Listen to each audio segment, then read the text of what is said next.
Hola, usted. Bien, ¿y usted? Bien, ¿y usted? Pues aquí, mire. Anda en consulta. Ajá. Honduras, donde ustedes también pueden escribir su buenos días a todos de nota. Angeli. Ahí va a tener fila. Que hagamos nada. Y después van para adentro. Después va para allá. Ya para allá vamos para abajo. ¿Quiere escuchar sus pulmones? Vamos a escucharle los pulmones a Sama.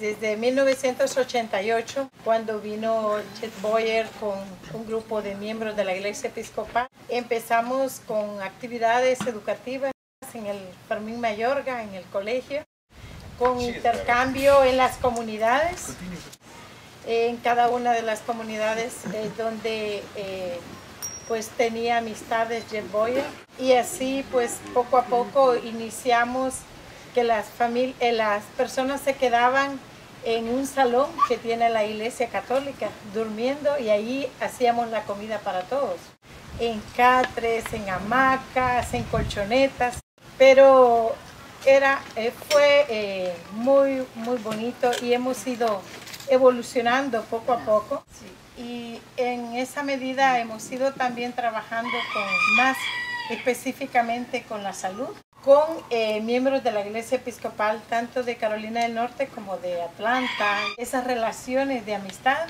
después de 25 años todavía, tenemos muchos amigos que regresan para estar con nosotros. Y creo que una de las personas que más experiencia tiene en estas visitas es Jim.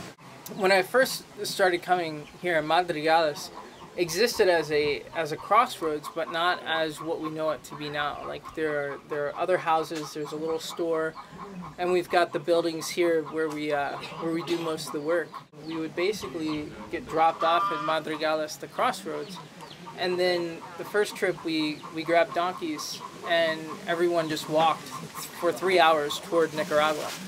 And we got to the last mountain where we were overlooking a Nicaraguan town, and that's where we stopped. That place was called Potoritos.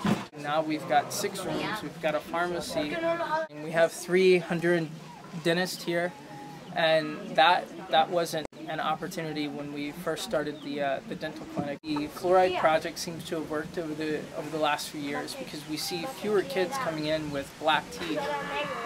We still pull a few, but overall the teeth look better. I recently took on this position 2 years ago, and I took it from Priscilla Shells, who was the prior coordinator before me, and before her it was Peggy Wade. And Peggy was one of the initial coordinators working with Jeff Boyer when this whole program was started 25 years ago. Y tratando de que este proyecto sea sostenible, yo sé que también Lynn ha hecho parte de esto con los promotores de salud y por supuesto la iglesia. So we are in the southern part of Honduras, and the closest big city is Choluteca. That from where we are right now is para llegar a Choluteca, 2 horas? 2 horas y media. 2.5 hours in a bus. So first they have to pay for their transportation, and then when they get there, they have to pay for their consult, their visit, and then they have to pay for the medicine.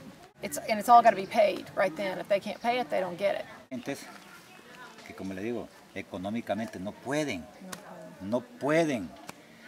ir al hospital, no pueden ir a una clínica. So the promoters are here to just bring that health care to them.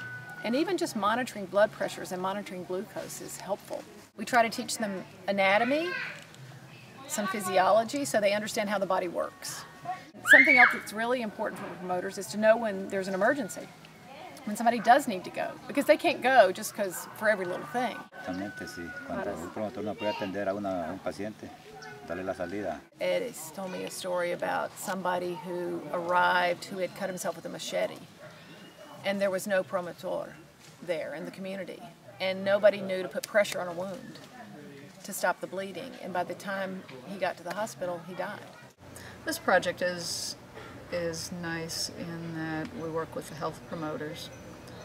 So you feel that you're leaving something behind when you go. You're not just dispensing medicines. There's the people connection. There's the smile on the face of a kid or a parent just because they've gotten some vitamins, or that they've had someone actually hear their problems and consider them and talk with them about it and offer some advice. I don't have all the resources I'm used to and the standard of care that I want to apply in my profession. I struggle a lot with that. Yo trabajo hasta la vez con un machete, chapolando, limpiando maíz, sembrando caña, frijoles, todo el calenturas. Y me han llegado las minas cuando he venido. Pues. Entonces por eso yo tengo fe y ando aquí ahora. There's some comfort in even bringing over-the-counter drugs and knowing that by providing them to people, I've lightened their lives a little bit. And can any of us imagine what it would be like to have a headache and absolutely no ibuprofen or acetaminophen around, and you couldn't buy it, and you just had to suffer with that headache? I'll tell a story on one person, and I hope she doesn't mind. I hope she'll forgive me. The word for drops is gotas. The word for cats is gatos.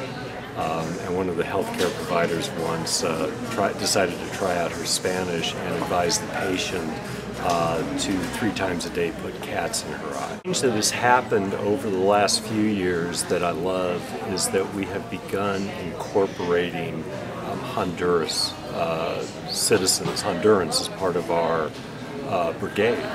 So we are truly a bilingual brigade. It's a really nice experience, to be honest with you, because being like in Honduras, normally we don't have that kind of feeling to help people, you know, and especially if it's all people. But when you see American people coming here and spending all the time, vacation time, money, in order to go and help people who, you know, in the most remote area, for me, it's kind of nice. You move your heart and say, you know what, I will do it the next year. And you feel and you see the faces for the other people and make you happy. First, I'll say what we don't do on this trip is it's not about proselytizing other folks. Our motivation is tied, though, I think, with respecting them, respecting their dignity. And my hope would be that they see that, understand that these are not just, it's not just us coming and doing something to them, but it is working with them and being with them.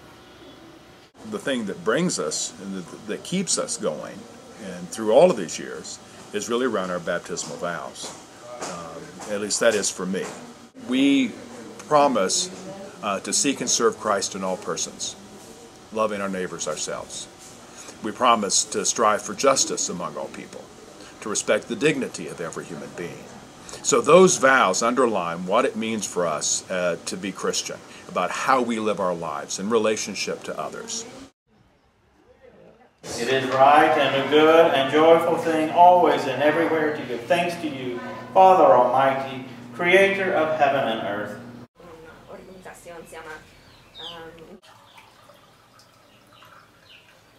Para inventar, si Mamá Tula es muy buena.